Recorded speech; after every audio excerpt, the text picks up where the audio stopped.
Hello guys, welcome on our YouTube channel. तो guys, आज जो टॉपिक शुरू करने वाले हैं हम अपने इस चैनल पे गाइस, वो टॉपिक जो डील कर रहा है that deals with the micro economics. Micro economics एक टॉपिक है जिसका जो नाम है that is consumer equilibrium. So students, पहले भी हमने इस टॉपिक में एक वीडियो कर रखी थी। वो इस वीडियो का जो इस चैप्टर का पार्ट 1 था। आज इस चैप्टर का पार्ट 2 करेंगे जिसमें हम गाइस करेंगे law of diminishing marginal utility. So students, अगर आपने अभी तक इस वीडियो का इस चैप्टर का पार्ट 1 नहीं देखा तो गाइस ऊपर आई बटन पे इसका लिंक आ रहा है गाइस, वहां पे प्रेस करके आप ये चैप्टर का पार्ट 1 देख सकते हैं। सो गाइस, जल्दी से आइए शुरू करते हैं आज की इस वीडियो को।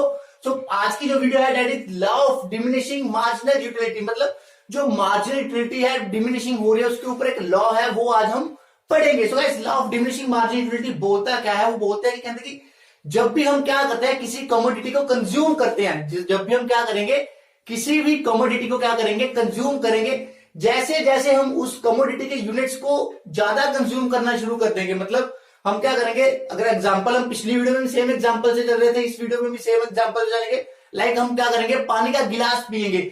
हम क्या करेंगे, पहले फर्स्ट गिलास पिएंगे पानी का, सेकंड पिएंगे, थर्ड पिएंगे, फोर्थ पिएंगे।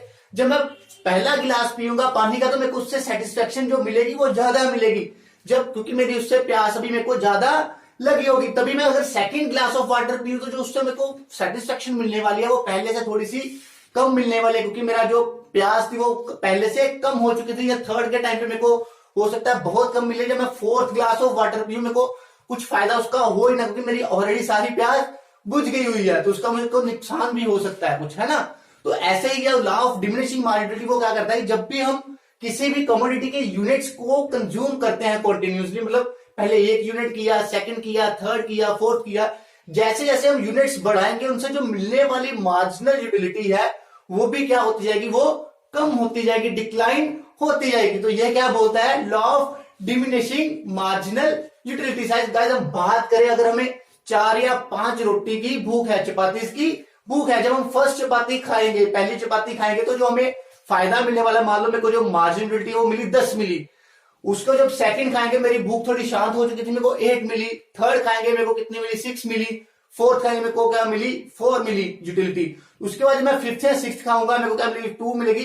जब मैं सिक्स खाऊंगा तो मेरे को उसकी यूटिलिटी कितनी मिली, 0। मेरे को कोई फायदा ही नहीं हो रहा, क्योंकि मेरे को सारी भूख मिट चुकी है। अगर मैं सिक्स के बाद 7th भी खा लेता हूं तो हो सकता है मैं बीमार भी पड़ जाऊंगा। उसको जो मेरे को यूटिलिटी मिलेगी वो नेगेटिव में भी जा सकती है, मेरे ऊपर उसका नेगेटिव इंपैक्ट भी हो सकता है। मतलब जैसे जैसे हम कमोडिटी की क्वांटिटी को इंक्रीज करते जाएंगे वैसे वैसे जो उससे मिलने वाली मार्जिनल यूटिलिटी है वो क्या होती जाएगी गाइस, कम होती जाएगी। That is law of diminishing marginal utility. So law of diminishing marginal utility बोलता है अगर the law of diminishing marginal utility state that marginal utility receive from a commodity, एक कमोडिटी से जो हमें मार्जिनल यूटिलिटी मिल रही है डिक्लाइंस मतलब कम होगी when we consume more and more units of that commodity. जब हम उस कमोडिटी के ज्यादा से ज्यादा यूनिट्स कंज्यूम करते रहेंगे तो उससे जो मार्जिनल यूटिलिटी मिलेगी वो हमें कम होती रहेगी। That is law of diminishing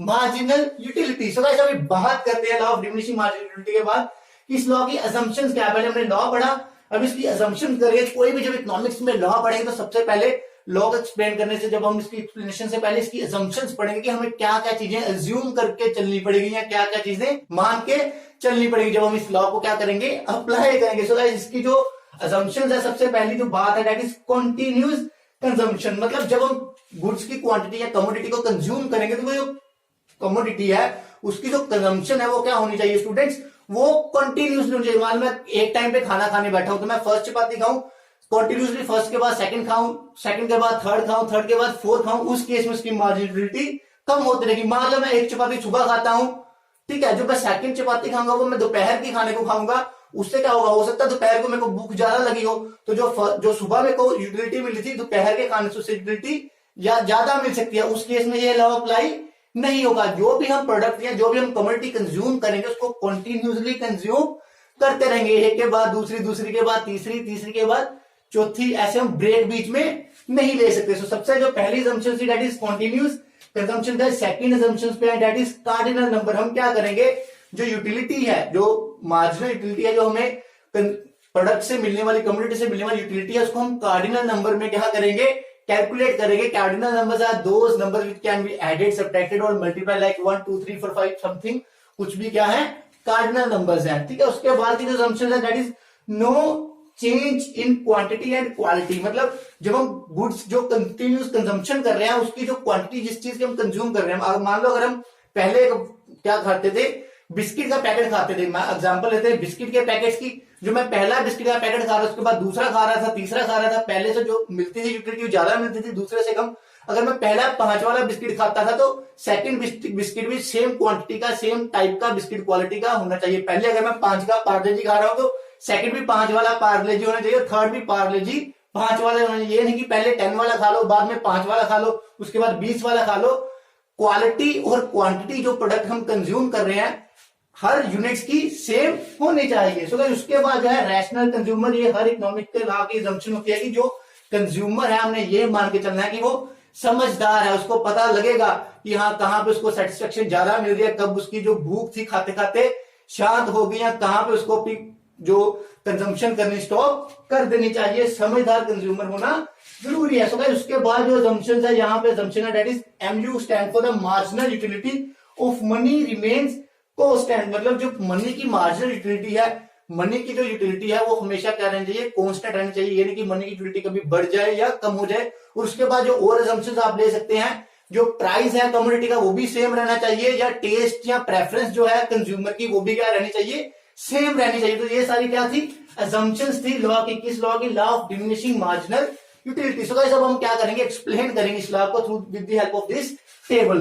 so guys करते क्या रहे, जब हम फर्स्ट यूनिट किसी भी कमोडिटी का जो कंज्यूम कर रहे थे तो वहां पे हमें मार्जिनल यूटिलिटी उससे कितनी मिलती थी, 10 मिलती थी, क्योंकि पहले हमें क्या थी, भूख ज्यादा थी, मान लो मैंने फर्स्ट चपाती खाई तो मेरे को कितनी यूटिलिटी मिली, उससे 10 यूनिट्स यूटिलिटी उससे मिल गई। तो ये मार्जिनल यूटिलिटी हमने लेते हैं, यहाँ पे टोटल यूटिलिटी की यहाँ पे जरूरत नहीं थी, पर फिर भी हमने यहाँ पे ले रखा है। सो गाइस यहाँ पे जो सेकंड यूनिट जब कंज्यूम करी उससे हमें जो मार्जिनल यूटिलिटी मिल रही है वो कितनी मिल रही है, 10 से अभी कम होकर कितनी आ गई, 8 पे आ गई। अगर टोटल यूटिलिटी की बात करें, पहले 10 थी, 10 से 8 ऐड होके 18 हो गई। सो गाइस जब थर्ड यूनिट कंज्यूम किया तो हमें मिली 6 मार्जिनल यूटिलिटी, जब फोर्थ किया तो हमें मार्जिनल यूटिलिटी कितनी मिली, 4 मिल रही है। जब मैं फिफ्थ चपाती खाऊंगा तो मेरे को उसका फायदा कितना, सिर्फ 2 यूनिट से उसका यूटिलिटी 2 यूनिट मिल रही है। जब मैंने सिक्स चपाती खाई, सिक्स जो भी रोटी खाई, तो उससे मेरे को कुछ भी बेनिफिट नहीं मिला, उससे मिलने वाली मार्जिनल यूटिलिटी कितनी थी, 0 थी। सो गाइस उसके बाद अगर मैं 7th चपाती 7th रोटी कंज्यूम कर रहा हूं तो वो मेरे को डाइवर्स इफेक्ट कर रही है, उसका मेरे को नेगेटिव इंपैक्ट पड़ रहा है, मेरी यूटिलिटी तो माइनस में चली गई, मतलब वो मेरे को बीमार भी कर सकती थी। तो ऐसे क्या गया, जो मार्जिनल यूटिलिटी थी वो धीरे धीरे कम होती रही। सो गाइस अभी हम क्या करेंगे, इसको एक विद द हेल्प ऑफ ये ग्राफ या डायग्राम एक्सप्लेन करेंगे। देखो हम क्या करते थे गाइस, जब जो फर्स्ट यूनिट कंज्यूम करते थे, हम क्या करते हैं, फर्स्ट यूनिट यहाँ पे गाइस हमने यूनिट्स ले लिए, इस पे एक्स एक्सिस पे, वाई एक्सिस पे है मार्जिनल यूटिलिटी। जब हम फर्स्ट यूनिट कंज्यूम कर रहे तो हमें यूटिलिटी कितनी मिलती थी marginal, that was 10। First unit पे यूटिलिटी थी 10 की। जब हम सेकंड करते थे यूटिलिटी कितनी थी, सेकंड पे थी 8 की। तो जब हम थर्ड करते थे तो वहां पे थी 6 की। तो जब हम 4 करते थे यहाँ पे यूटिलिटी कितनी थी, 4 यूनिट्स, 4 यूटिलिटी भी 4, 5 पे यूटिलिटी आ गई 2।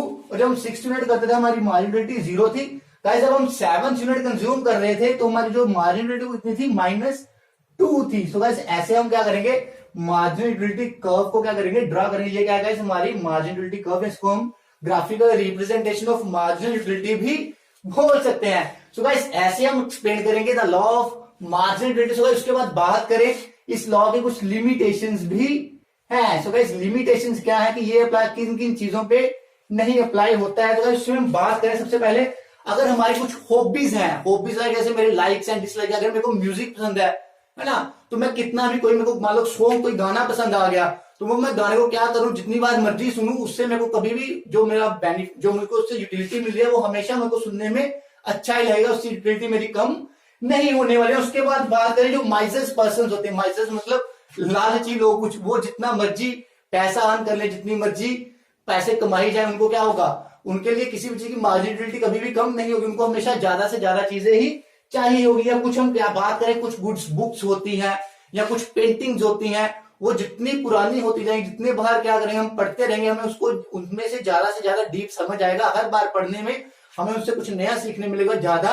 मजा आएगा। तो भाई ऐसी कुछ चीजें हैं जिनपे ये जो लॉ है अप्लाई, लिमिटेशंस भी बोल सकते हैं या एक्सेप्शंस भी बोल सकते हैं, ठीक है। तो गाइस ये थी लिमिटेशंस ऑफ लॉ।